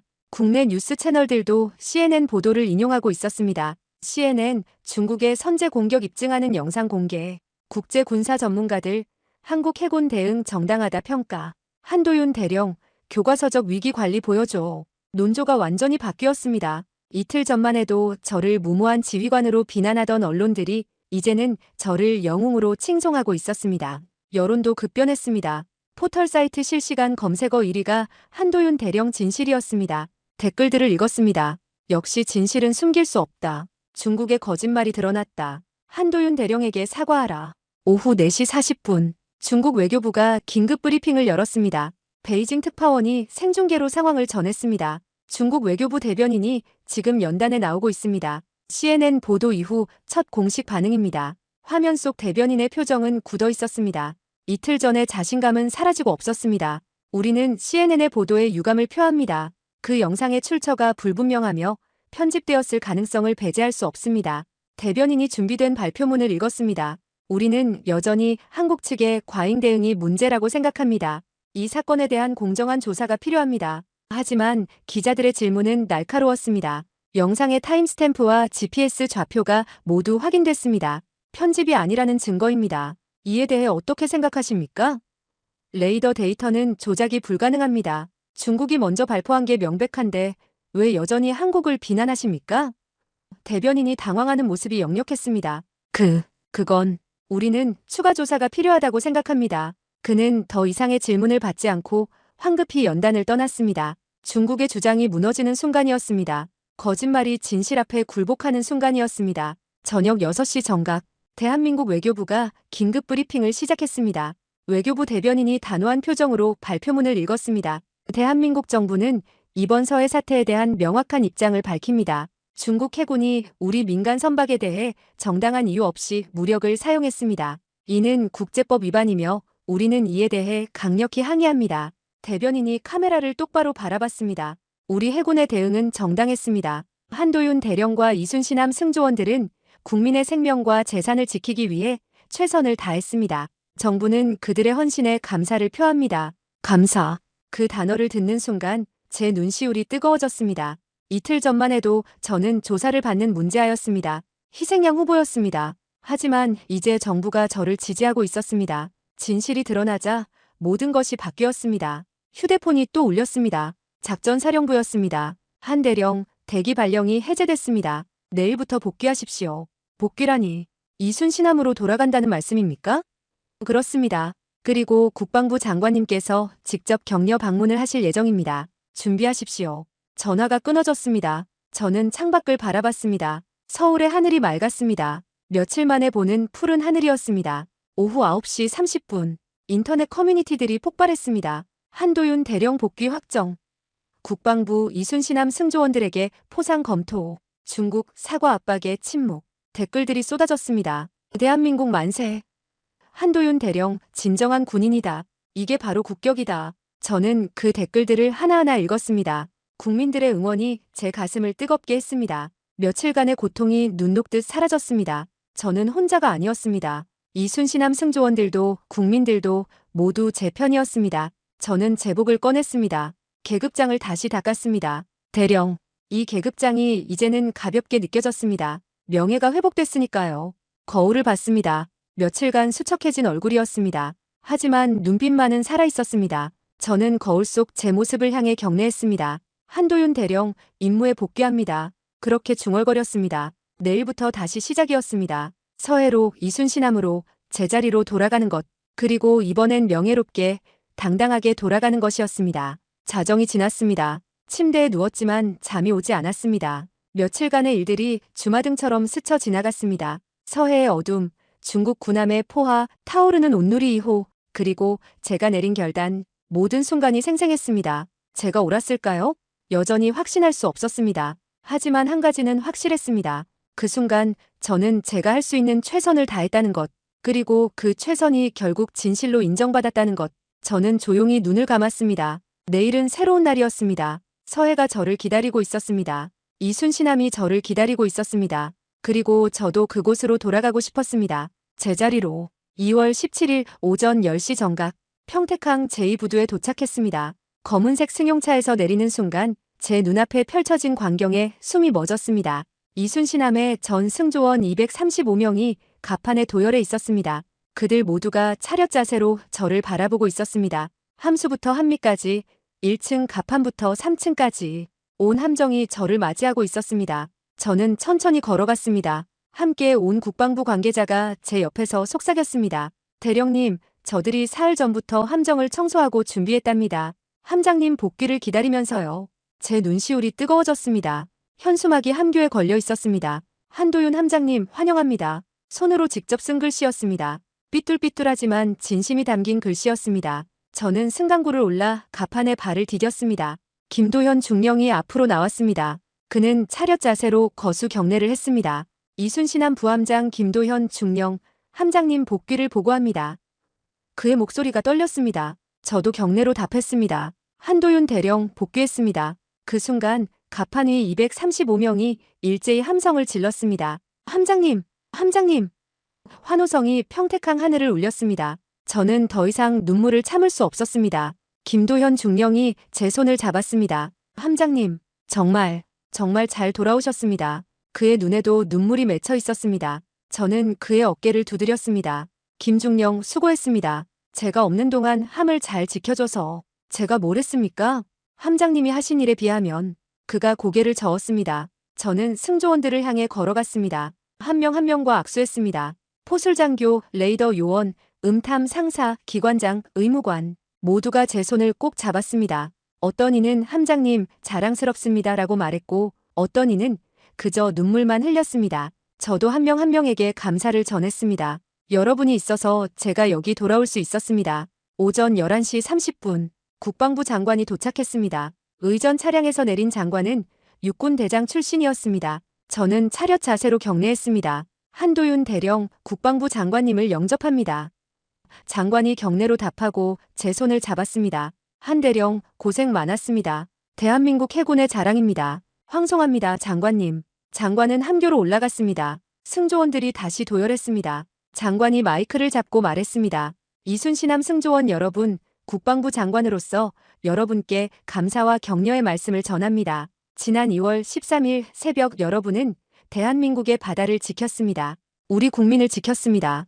국제사회가 지켜보는 가운데 여러분은 대한민국 군인의 용기와 전문성을 보여줬습니다. 장관의 목소리가 울렸습니다. 특히 한도윤 함장은 극한의 상황에서 최선의 판단을 내렸습니다. 본부 승인을 기다릴 시간이 없는 위급한 순간 현장 지휘관으로서 책임을 지고 결단했습니다. 그 결단이 우리 선원 3명의 목숨을 구했고 대한민국의 주권을 지켰습니다. 승조원들이 박수를 쳤습니다. 장관이 계속 말했습니다. 국방부는 이순신함 전 승조원에게 부대 표창을 수여합니다. 그리고 한도윤 함장에게는 보국 훈장 3등급을 수여합니다. 보국 훈장. 제가 들은 순간 다리에 힘이 풀렸습니다. 군인으로서 받을 수 있는 최고의 영예 중 하나였습니다. 장관이 제 앞으로 다가왔습니다. 보좌관이 훈장 상자를 들고 왔습니다. 장관이 직접 제 가슴에 훈장을 달아줬습니다. 한도윤 대령, 대한민국은 당신을 자랑스럽게 생각합니다. 감사합니다, 장관님. 하지만 이 영예는 저 혼자 것이 아닙니다. 이순신함 전 승조원의 것입니다. 제가 말했습니다. 장관이 미소 지었습니다. 그래서 부대 표창도 함께 수여하는 겁니다. 여러분 모두가 영웅입니다. 갑판 위에서 다시 환호성이 터졌습니다. 오후 1시 40분 장관이 떠난 후 저는 함교로 올라갔습니다. 며칠 만에 다시 서는 이 자리. 함장석에 앉았습니다. 창밖으로 보이는 서해, 레이더 스크린, 작전 탁자, 통신 장비들 모든 게 익숙했습니다. 제자리였습니다. 김도현 중령이 커피를 건넸습니다. 함장님, 새 명령이 왔습니다. 무슨 명령입니까? 서해 한중 잠정 조치 수역 재배치 명령입니다. 내일 오전 6시 출항입니다. 저는 고개를 끄덕였습니다. 다시 서해로 가는군요. 예. 하지만 이번엔 우리만이 아닙니다. 김중령이 작전 명령서를 건넸습니다. 저는 천천히 읽었습니다. 합동 순찰 작전. 예, 함장님. 미 해군 제7함대 구축함 1척이 우리와 합류합니다. 그리고 일본 해상자위대 호위함도 참관 형식으로 동참합니다. 저는 놀랐습니다. 국제연합작전이라는 말입니까? 그렇습니다. CNN 보도 이후 국제 여론이 우리 편입니다. 미국 국방부가 한국 해군 지원을 공식 표명했습니다. 항행의 자유작전의 일환이라고 합니다. 항행의 자유. 그건 미국이 남중국해에서 중국을 견제할 때 쓰는 명분이었습니다. 이제 그 작전이 서해에도 적용되는 것이었습니다. 중국의 반응은 어떻습니까? 제가 물었습니다. 공식적으론 침묵입니다. 하지만 비공식적으론 강력 반발하고 있습니다. 어제 베이징 주재 미국 대사가 중국 외교부에 소환됐습니다. 김중령이 답했습니다. 그럼 다시 대치 상황이 될 수도 있습니까? 가능성은 있습니다. 하지만 이번엔 다릅니다. 우린 혼자가 아닙니다. 미 해군이, 국제사회가 우리와 함께합니다. 저는 창밖의 서해를 바라봤습니다. 며칠 전 저 바다에서 우리는 홀로 싸웠습니다. 하지만 이제는 달랐습니다. 세상이 우리를 지켜보고 있었습니다. 그리고 우리 편에 서 있었습니다. 오후 5시 10분 승조원 전체 회의를 열었습니다. 식당에 235명이 모였습니다. 저는 단상에 섰습니다. 여러분, 우리는 내일 다시 서해로 갑니다. 같은 해역으로, 같은 임무로. 하지만 이번엔 다릅니다. 저는 작전 명령서를 들어보였습니다. 미 해군이 우리와 함께합니다. 일본 해상자위대도 동참합니다. 국제사회가 우리의 정당성을 인정했습니다. 우리는 더 이상 홀로 싸우지 않습니다. 승조원들이 술렁였습니다. 희망의 빛이 그들 눈에 떠올랐습니다. 하지만 방심해선 안 됩니다. 중국은 여전히 강력한 해군력을 가지고 있습니다. 그들이 다시 도발할 가능성도 있습니다. 제가 계속 말했습니다. 우리는 준비되어야 합니다. 지난번보다 더 철저하게, 더 전문적으로. 우리는 대한민국 해군입니다. 이순신 장군의 이름을 단 함정입니다. 우리는 우리의 바다를, 우리의 국민을 지킵니다. 다시는 물러서지 않습니다. 제 목소리가 식당 안을 울렸습니다. 승조원들이 일어섰습니다. 함장님! 그들이 외쳤습니다. 우린 준비됐습니다. 저는 그들을 바라보며 미소 지었습니다. 좋습니다. 그럼 내일 새벽 우리는 다시 서해로 갑니다. 이번엔 당당하게, 자신 있게. 밤 9시. 함장실에 혼자 앉아 있었습니다. 책상 위엔 보국 훈장이 놓여 있었습니다. 상자를 열어 훈장을 꺼냈습니다. 무거웠습니다. 금속의 무게가 아니라 의미의 무게였습니다. 이 훈장은 제게만 주어진 게 아니었습니다. 이순신함 전 승조원에게, 그리고 우리를 지지해준 국민들에게 주어진 것이었습니다. 저는 창밖을 바라봤습니다.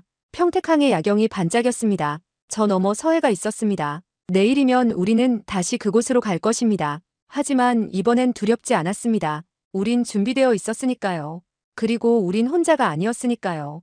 2월 18일 오전 6시 정각, 이순신함이 평택항을 출항했습니다. 엔진이 굉음을 내며 돌아갔고 거대한 선체가 천천히 부두를 떠났습니다. 하지만 이번엔 혼자가 아니었습니다. 우현 3해리 거리에 미 해군 알레이버크급 구축함 존 맥케인함이 함께 항해하고 있었습니다. 좌현 4해리 거리엔 일본 해상자위대 아타고급 호위함 아시가라함이 참관 형식으로 동행했습니다. 세 척의 구축함이 나란히 서해를 향해 나아갔습니다. 함교 무전기에서 미군 지휘관의 목소리가 들렸습니다. 이순신함, 여기는 존 맥케인함입니다. 함께 항해하게 되어 영광입니다. 저는 무전기를 집었습니다. 존 맥케인함, 이순신함입니다. 함께 해주셔서 감사합니다. 오전 9시 40분, 한중 잠정조치수역에 진입했습니다. 며칠 전 치열한 교전이 벌어졌던 그 해역이었습니다. 레이더 스크린을 주시했습니다. 중국 군함의 신호가 감지됐습니다. 거리 15해리. 저번처럼 접근하지 않고 멀리서 감시하고 있었습니다. 김도현 중령이 말했습니다. 함장님, 중국 군함 3척 확인됩니다. 하지만 접근하지 않고 있습니다. 예상했던 일입니다. 저들도 국제연합작전이라는 걸 알고 있으니까요. 저는 쌍안경을 들었습니다. 수평선 너머로 중국 군함들의 윤곽이 희미하게 보였습니다. 그들은 움직이지 않았습니다. 다만 지켜볼 뿐이었습니다. 온누리 3호 예정된 해역에 도착했습니다. 무전기에서 새로운 해양조사선의 목소리가 들렸습니다. 며칠 전 피격당했던 온누리 2호는 수리 중이었습니다. 대신 온누리 3호가 조사 임무를 이어받았습니다. 온누리 3호 이순신함입니다. 안전하게 조사활동 진행하십시오. 우리가 엄호하겠습니다. 제가 답했습니다. 조사선이 작업을 시작했습니다. 해저 구조물 탐사, 해양 생태계 조사, 정당한 과학활동이었습니다. 이번엔 아무도 방해하지 않았습니다. 중국 군함들은 15해리 거리에서 움직이지 않았습니다. 그들도 알고 있었습니다. 지금 세계가 지켜보고 있다는 것을. 오전 11시 20분, CNN 특파원이 존 맥케인함에 탑승해 생중계를 하고 있었습니다. 저는 지금 미 해군 구축함 존 맥케인함에 타고 있습니다. 한미일 3국 해군이 서해에서 합동순찰 작전을 펼치고 있습니다. 카메라가 이순신함을 비췄습니다. 저 앞에 보이는 함정이 바로 며칠 전 중국의 공격을 막아낸 한국 해군 이순신함입니다. 한도윤 함장이 지휘하고 있습니다. 전 세계가 지켜보고 있었습니다. 로이터, BBC, 알자지라, 주요 통신사들이 모두 이 작전을 보도하고 있었습니다. 한미일 연합작전, 서해 항행의 자유 확보, 중국 국제 압박의 굴복, 한국 해군, 지역 안보의 핵심 파트너로 부상. 정오 12시 45분, 베이징에서 급보가 들어왔습니다. 중국 외교부가 긴급 성명을 발표했습니다. 김중령이 태블릿으로 뉴스를 확인하며 읽어줬습니다. 중국 외교부는 서해 사태에 대해 유감을 표명한다. 양국 간 오해가 있었으며 앞으로 이러한 일이 재발하지 않도록 소통을 강화할 것이다. 유감 표명, 사과는 아니었지만 사실상 한 발 물러선 것이었습니다. 그리고 한중해양공동위원회를 조속히 개최해 해상 충돌 방지 규칙을 재정비하겠다고 밝혔습니다. 김중령이 계속 읽었습니다. 저는 고개를 끄덕였습니다. 중국이 대화를 제안하는군요. 군사적 압박으로는 안 되니까 외교로 나오는 겁니다. 함장님, 이건 우리의 승리 아닙니까? 김중령이 물었습니다. 저는 잠시 침묵했습니다. 승리. 그 단어가 적절한지 확신할 수 없었습니다. 우리는 총을 쐈고 피를 보지 않았고 결국 중국을 물러서게 만들었습니다. 하지만 이게 진정한 승리일까요? 김중령, 바다에서의 승리는 상대를 침몰시키는 게 아닙니다. 우리의 권리를 지키는 겁니다. 항해의 자유를, 조사의 권리를, 우리 국민의 안전을. 그걸 지켰으니 승리라고 할 수 있겠죠. 제가 답했습니다. 김중령이 미소 지었습니다. 그렇다면 우린 이겼습니다, 함장님. 오후 2시 10분. 합동 작전이 종료됐습니다. 온누리 3호가 조사를 무사히 마치고 귀향했습니다. 중국 군함들도 천천히 서쪽으로 물러갔습니다. 충돌은 없었습니다. 긴장도 최소화됐습니다. 완벽한 작전이었습니다. 존 맥케이남 함장에게서 무전이 왔습니다. 이순신함, 훌륭한 작전이었습니다. 한국 해군의 전문성에 감명받았습니다. 감사합니다, 존 맥케이남. 함께 해주셔서 든든했습니다. 제가 답했습니다. 우리는 동맹입니다. 언제든 필요하면 다시 올 것입니다. 서해는 자유로운 바다여야 합니다. 그의 말이 제 가슴을 뜨겁게 했습니다. 우리는 혼자가 아니었습니다. 오후 4시 40분, 서울 용산 국방부에서 긴급 기자회견이 열렸습니다. 국방부 장관이 직접 나섰습니다. 오늘 한미일 3국 해군의 합동작전이 성공적으로 완료됐습니다. 서해 한중 잠정 조치 수역에서 우리 해양조사선이 안전하게 임무를 수행했습니다. 장관의 목소리가 단호했습니다. 이번 작전은 대한민국이 더 이상 일방적 압박에 굴복하지 않는다는 것을 보여줬습니다. 우리는 우리의 권리를 당당히 행사할 것이며 국제사회와 함께 자유롭고 평화로운 바다를 만들어갈 것입니다. 기자들의 질문이 쏟아졌습니다. 한도윤 대령의 역할을 어떻게 평가하십니까? 한 대령은 대한민국 해군의 자랑입니다. 그의 용기와 판단력이 오늘의 결과를 만들었습니다. 저녁 6시 정각, 이순신함이 평택항에 입항했습니다. 부두엔 수백 명의 인파가 몰려 있었습니다. 가족들, 국방부 관계자들, 그리고 일반 시민들까지. 그들 모두가 태극기를 흔들며 우리를 환영했습니다. 대한민국 해군 만세. 이순신함 만세. 함성이 부두를 가득 채웠습니다. 저는 함교에서 그 광경을 바라봤습니다. 며칠 전만 해도 저는 조사받는 신세였습니다. 하지만 지금은 영웅 대접을 받고 있었습니다. 세상이 이렇게 빨리 바뀔 수 있다는 게 신기했습니다. 하지만 한 가지는 변하지 않았습니다. 제 임무, 대한민국의 바다를 지키는 것. 그건 처음부터 끝까지 변하지 않았습니다. 밤 9시 30분, 함장실에 앉아 항해일지를 작성했습니다. 2025년 2월 18일, 한미일 합동 순찰 작전 완료. 온누리 3호, 안전 귀환, 중국 군함 접촉 없음, 작전 성공. 짧게 기록했습니다. 하지만 그 뒤에 한 줄을 더 추가했습니다. 서해는 여전히 우리의 바다다. 그리고 우리는 여전히 여기 서 있다. 펜을 내려놓고 창밖을 바라봤습니다. 평택항의 불빛들이 반짝였습니다. 저 너머 서해가 있었습니다. 어둠 속에 잠긴 바다. 하지만 그 어둠은 더 이상 두렵지 않았습니다. 우리가 그 어둠을 지키고 있으니까요. 휴대폰에 문자가 왔습니다. 작전사령부였습니다. 한도윤 대령 명일 오전 국방부로 지휘통제실로 참석 바랍니다. 2월 19일 오전 10시 40분 국방부 회의실에 소환됐습니다.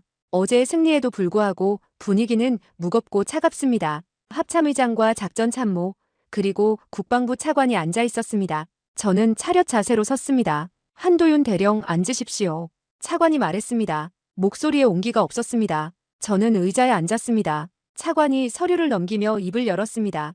어제 작전은 군사적으로는 성공이었습니다. 하지만 외교적으로는 복잡한 문제를 만들었습니다. 무슨 말씀이십니까? 제가 물었습니다. 중국 대사가 오늘 새벽 외교부 장관을 긴급 면담했습니다. 강력한 항의였습니다. 합참의장이 끼어들었습니다. 한 대령, 귀관은 어제 중국 해경선에 경고 사격을 했습니다. 군함도 아닌 해경선에 말입니다. 그들이 우리 민간 선박을 공격하려 했습니다. 물대포는 치명적인 무기입니다. 제가 반박했습니다. 그래도 해경선입니다. 중군사 조직이지 정규 군함이 아닙니다. 이로 인해 사태가 확전될 뻔했습니다. 차관이 날카롭게 말했습니다. 하지만 확전되지 않았습니다. 중국이 물러갔습니다. 그건 미 해군이 개입했기 때문입니다. 만약 미군이 없었다면 어땠겠습니까? 침묵이 흘렀습니다. 차관이 계속 말했습니다. 정부는 중국과의 관계 회복을 최우선으로 고려하고 있습니다. 이번 사태로 양국 관계가 최악으로 치달았습니다. 그럼 저희더러 어떻게 하라는 겁니까? 제가 물었습니다. 목소리가 떨렸습니다. 앞으로 서해 작전에 대해 더욱 신중해야 합니다. 본부 승인 없는 교전은 절대 불가합니다. 이번이 마지막 경고입니다. 차관이 단호하게 말했습니다. 저는 주먹을 쥐었습니다. 우리가 이겼는데 왜 우리가 경고를 받는 겁니까? 그리고 한대령, 당분간 언론 인터뷰는 자제하십시오. CNN 다큐멘터리도 문제입니다. 지나친 노출은 외교적 부담이 됩니다. 언론 통제까지. 저는 할 말을 잃었습니다. 회의가 끝났습니다. 저는 복도를 걸으며 생각했습니다. 우리가 정말 이긴 걸까요? 오후 2시 15분, 평택항으로 돌아오는 길에 뉴스를 확인했습니다. 정부, 중국과 관계 정상화 추진, 외교부, 한중 고위급 회담 조속 개최 합의, 서해 사태, 외교적 해법 모색, 정부가 중국에 화해의 손을 내밀고 있었습니다. 하지만 국민들의 반응은 달랐습니다. 포털 사이트 댓글들을 읽었습니다. 왜 우리가 굽실거리나? 이긴 건 우리인데 왜 중국 눈치를 보나? 한도윤 대령을 지켜라. 정부는 국민 편인가 중국 편인가? 여론이 비등하고 있었습니다. 국민과 정부 사이에 균열이 생기고 있었습니다. 오후 4시 40분, 이순신함에 도착했습니다. 김도현 중령이 심각한 표정으로 저를 맞이했습니다. 함장님 급보입니다. 무슨 일입니까? 중국 해군이 서해에서 대규모 훈련을 실시한다고 발표했습니다. 기간은 일주일, 구역은 한중 잠정조치 수역 전체입니다. 저는 해도를 펼쳤습니다. 중국이 지정한 훈련 구역이 우리 조업 구역과 겹쳐 있었습니다. 이건 사실상 봉쇄입니다. 제가 말했습니다. 예, 우리 어선들이 조업할 수 없게 만드는 겁니다. 보복입니다. 김중령이 답했습니다. 본부의 지시는 없습니까? 아직 없습니다. 아마 지켜보자는 쪽인 것 같습니다. 저는 창밖의 서해를 바라봤습니다. 저 바다에서 우리 어민들이 생계를 이어가고 있었습니다. 그들이 이제 중국의 훈련 때문에 조업을 못하게 된다면 그게 무슨 승리입니까? 함장님, 김중령이 조심스럽게 말했습니다. 소문이 돌고 있습니다. 정부가 함장님을 다른 부서로 전출시키려 한다고요. 서해에서 멀리. 들었습니다. 저는 담담하게 답했습니다. 불편한 존재니까요. 중국이 싫어하는 인물이니까. 외교적 부담이니까. 그게 말이 됩니까? 함장님이 나라를 지켰는데. 김중령 정치와 외교는 군사와 다릅니다. 이긴 사람이 항상 영웅이 되는 건 아닙니다. 저녁 6시 정각, CNN이 속보를 띄웠습니다. 중국 서해 전역서 대규모 군사훈련 실시 예고. 한국 정부 중국 훈련에 우려 표명하지만 실질적 대응 없어. 한도윤 함장 전출설, 한국 정부의 중국 달래기. 국제 언론도 눈치채고 있었습니다. 한국 정부가 중국에 굴복하고 있다는 것을. 휴대폰이 울렸습니다. 모르는 번호였습니다. 받았습니다. 한도윤 대령입니까? 그렇습니다. 저는 동해안 어민 대표입니다. 아니, 서해안 어민 대표입니다. 목소리가 떨렸습니다. 대령님, 우릴 지켜주십시오. 중국이 훈련한다고 우리 조업구역을 막아버렸습니다. 우린 어떻게 살라는 겁니까? 송구합니다. 하지만 저는 대령님이 우리의 마지막 희망입니다. 정부는 아무것도 안 합니다. 중국 눈치만 봅니다. 대령님만이 우릴 지켜줬습니다. 부탁드립니다. 전화가 끊어졌습니다. 저는 휴대폰을 내려놓고 한숨을 쉬었습니다. 국민들이 저를 믿고 있었습니다. 하지만 정부는 저를 불편해했습니다. 저는 그 사이에 끼어 있었습니다. 어느 쪽을 선택해야 할까요? 명령을 따라야 할까요? 아니면 국민을 지켜야 할까요? 답은 나오지 않았습니다. 하지만 한 가지는 확실했습니다. 이 싸움은 아직 끝나지 않았다는 것. 밤 9시 30분, 승조원 회의를 열었습니다. 235명이 모두 모였습니다. 저는 단상에 섰습니다. 여러분, 솔직하게 말하겠습니다. 우리의 상황이 좋지 않습니다. 승조원들이 술렁였습니다. 중국은 다시 서해를 압박하고 있습니다. 그리고 우리 정부는 적극적으로 대응하지 않고 있습니다. 외교적 고려 때문입니다. 저는 잠시 멈췄습니다. 그리고 저는 곧 이 함을 떠나게 될 수도 있습니다. 전출 명령이 내려올 가능성이 높습니다. 함내가 술렁거렸습니다. 안 됩니다. 누군가 외쳤습니다. 함장님 없이 어떻게 합니까? 여러분, 저는 손을 들어 조용히 시켰습니다. 제가 있든 없든 이순신함은 계속됩니다. 여러분이 있으니까요. 여러분 한 명 한 명이 이 함의 진짜 힘입니다. 저는 그들을 천천히 둘러봤습니다. 우리가 며칠 전 무엇을 했는지 기억하십시오. 우리는 우리 국민을 지켰습니다. 강대국의 횡포에 맞섰습니다. 그리고 이겼습니다. 그 자부심을 잊지 마십시오. 정부가 뭐라고 하든 언론이 뭐라고 하든 우리는 옳은 일을 했습니다. 승조원들의 눈빛이 살아났습니다. 앞으로도 우리의 임무는 계속됩니다. 서해를 지키는 것, 우리 어민을 지키는 것, 대한민국의 바다를 지키는 것, 그게 우리의 존재 이유입니다. 함장님, 김도현 중령이 일어섰습니다. 우리는 함장님을 따르겠습니다. 어디로 가시든 무슨 명령이 내려오든 우리는 서해를 지키겠습니다. 다른 승조원들도 일제히 일어섰습니다. 함장님, 우리는 준비되어 있습니다. 함성이 터져 나왔습니다. 저는 그들을 보며 눈물을 참았습니다. 이들이 있는 한 이순신함은 살아있을 것입니다. 정부가 외면하더라도 정치가 방해하더라도 회의를 끝냈습니다. 승조원들이 천천히 흩어졌습니다. 하지만 그들의 눈빛은 달라져 있었습니다. 더 강렬하고 더 확고했습니다. 밤 11시 40분, 함교에 혼자 서 있었습니다. 레이더 스크린에 서해가 펼쳐져 있었습니다. 저 바다 어딘가에서 중국 군함들이 훈련을 준비하고 있을 것입니다. 우리 어민들을 위협하면서 휴대폰에 문자가 왔습니다. 작전사령부였습니다. 한도윤 대령 2월 23일부로 국방대학교 교관으로 전출. 정식 명령은 내일 하달 예정. 전출. 결국 왔습니다. 저는 휴대폰을 주머니에 넣었습니다. 그리고 창밖의 바다를 바라봤습니다. 사흘 후면 저는 이 함을 떠나야 합니다. 하지만 이순신함은 남을 것입니다. 이 바다에 이 자리에 자정이 지났습니다. 갑판으로 나갔습니다. 차가운 2월의 밤바람이 불었습니다. 하늘엔 구름이 끼어 있었습니다. 별이 보이지 않았습니다. 저는 갑판 끝에 서서 어둠 속의 서해를 바라봤습니다. 며칠 전 우리는 여기서 싸웠습니다. 그리고 이겼습니다. 하지만 승리는 영원하지 않았습니다. 새로운 위협이 다시 오고 있었습니다. 그리고 이번엔 우리 뒤에 정부가 없었습니다. 우리는 더 외로워졌습니다. 하지만 물러서지 않을 것입니다. 저는 조용히 중얼거렸습니다. 이순신함, 너는 여기 남아라. 내가 없어도 정부가 외면해도 너는 이 바다를 지켜라. 바람이 불었습니다. 함체가 미세하게 흔들렸습니다. 마치 대답하는 것 같았습니다. 저는 계급장을 만졌습니다. 대령, 25년군 생활의 정점이자 이제는 짐이 된 계급장. 하지만 후회하지 않았습니다. 다시 그 순간으로 돌아가도 저는 똑같이 할 것입니다. 방아쇠를 당길 것입니다. 우리 국민을 지킬 것입니다. 그게 군인의 길이니까요. 그게 제가 선택한 삶이니까요. 휴대폰이 울렸습니다. 어머니였습니다. 밤늦은 시간인데 왜 전화하셨을까요? 받았습니다. 도윤아, 뉴스 봤다. 내가 전출당한다면서? 어머니, 괜찮습니다. 괜찮긴 뭐가 괜찮니? 너는 영웅인데. 어머니, 저는 영웅이 아닙니다. 그냥 제 일을 한 군인일 뿐입니다. 도윤아, 어머니는 내가 자랑스럽다. 정부가 뭐라고 하든 내가 옳은 일을 했다는 거 알아. 우리 국민들도 다 알아. 어머니의 목소리가 떨렸습니다.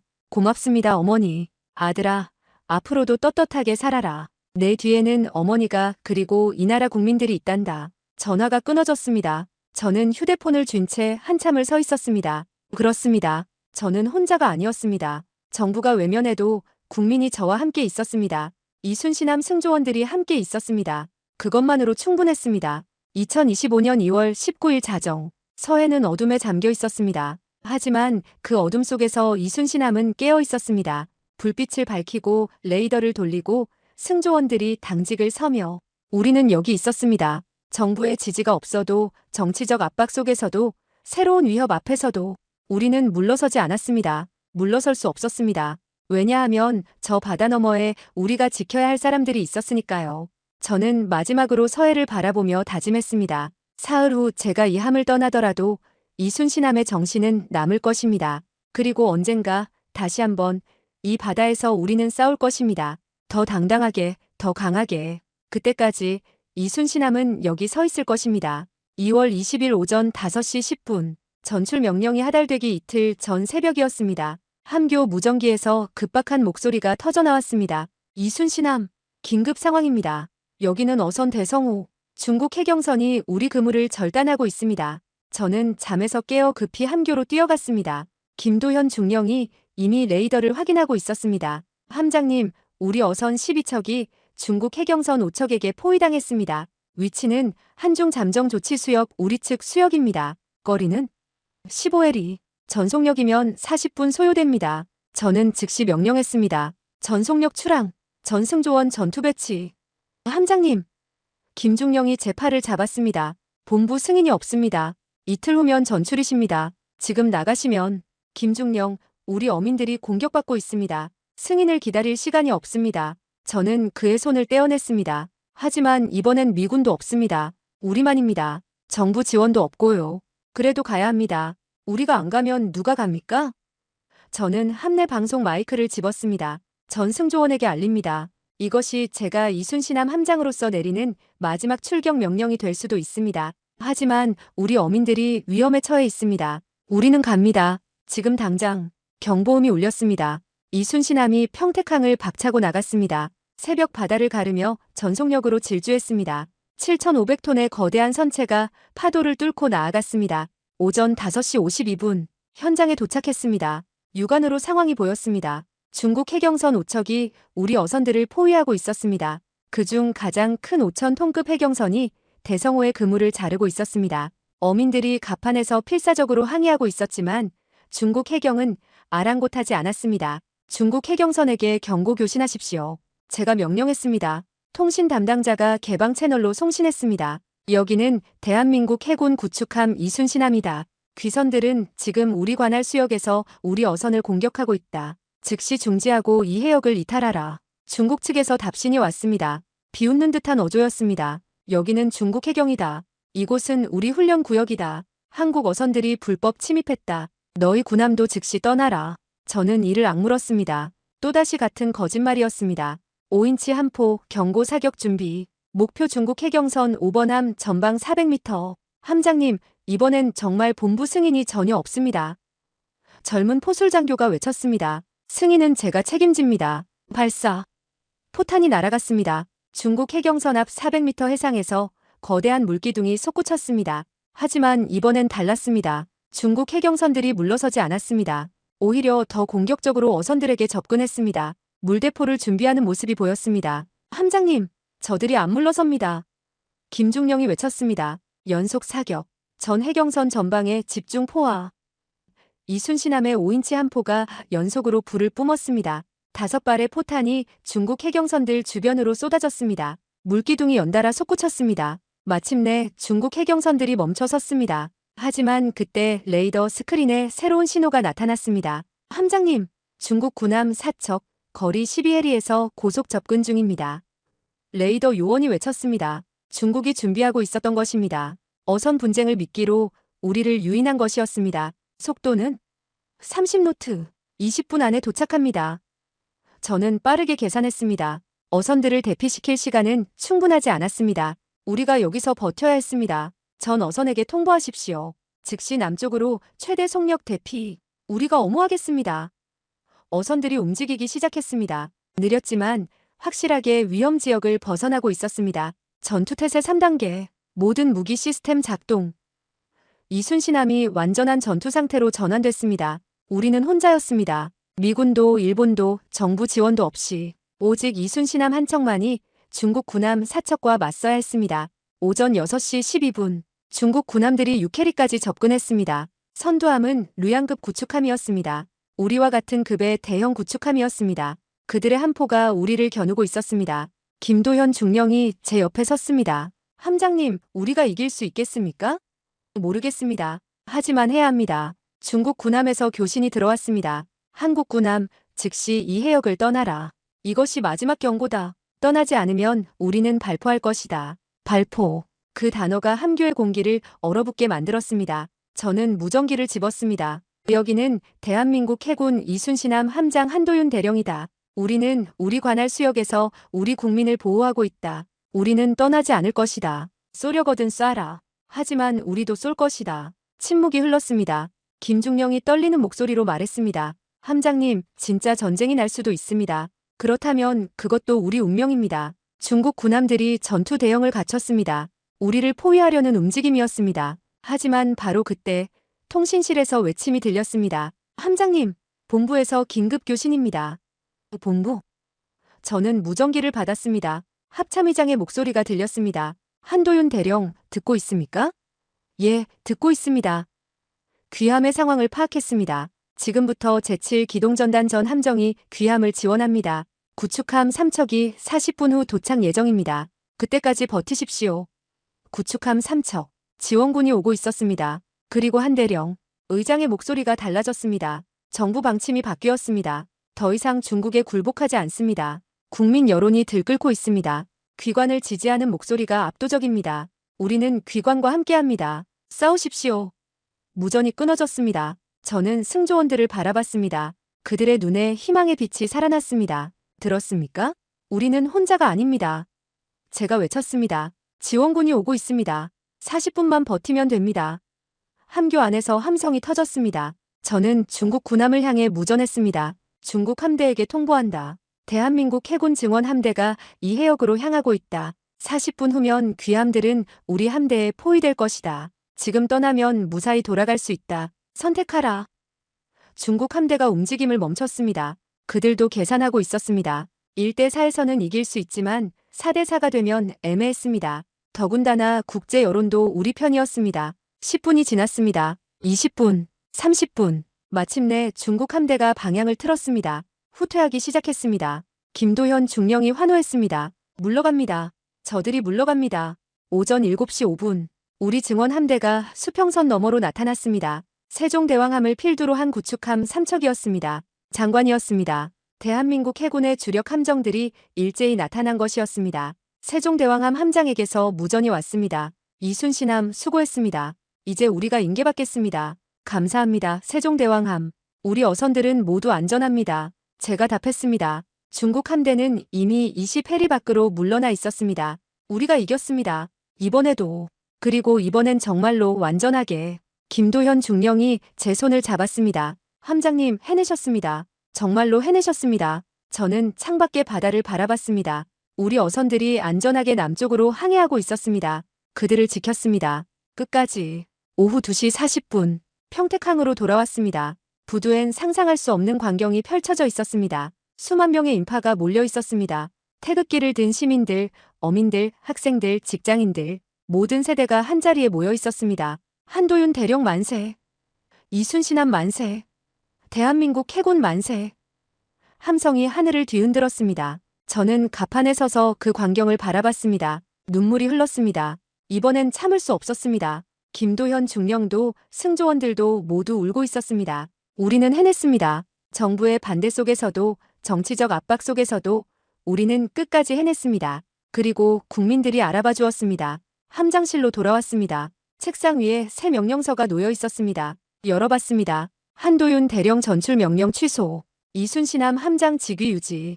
특별 진급 심사 예정. 전출이 취소됐습니다. 저는 이순신함에 남게 됐습니다. 제자리에 휴대폰이 울렸습니다. 어머니였습니다. 도윤아, 뉴스 봤다. 정말 자랑스럽다. 우리 아들이.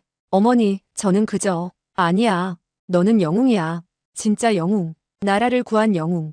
어머니의 목소리에 눈물이 섞여 있었습니다. 저도 말을 잇지 못했습니다. 그저 눈물만 흘렀습니다. 전화를 끊고 창밖을 바라봤습니다.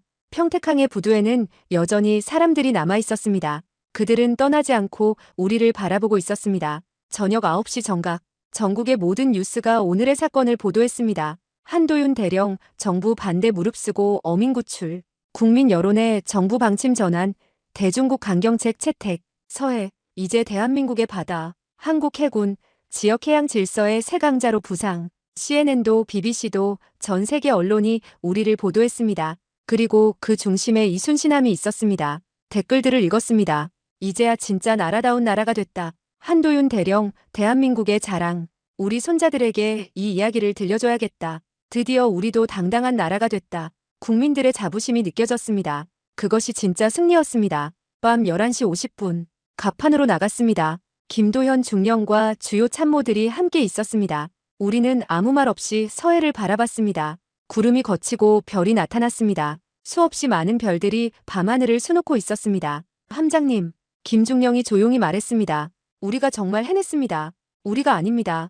국민들이 해냈습니다. 그들의 지지가 우리를 여기까지 오게 했습니다. 저는 별을 바라보며 말했습니다. 이순신 장군께서도 이런 밤하늘을 보셨을까요? 싸움에 지친 밤 별을 보며 내일을 준비하셨을까요? 아마 그러셨을 겁니다. 그리고 우리처럼 포기하지 않으셨을 겁니다. 2025년 2월 20일 자정. 이순신함은 평택항에 조용히 정박해 있었습니다. 하지만 그 함정 안에는 엄청난 이야기가 살아 숨쉬고 있었습니다. 며칠간의 전투, 국민의 지지, 정부의 전환, 그리고 최후의 승리. 모든 것이 이 함정의 역사가 됐습니다. 저는 함장실로 돌아와 항해일지에 마지막 줄을 적었습니다. 2025년 2월 20일 서해 최후 교전 완전 승리. 오늘 대한민국은 더 이상 약소국이 아니다. 우리는 우리의 바다를, 우리의 국민을, 우리의 자존심을 지켰다. 이 순신함은 여기 있다. 그리고 앞으로도 여기 있을 것이다. 펜을 내려놓았습니다. 창밖의 서해는 고요했습니다. 평화로웠습니다. 우리가 지킨 평화였습니다.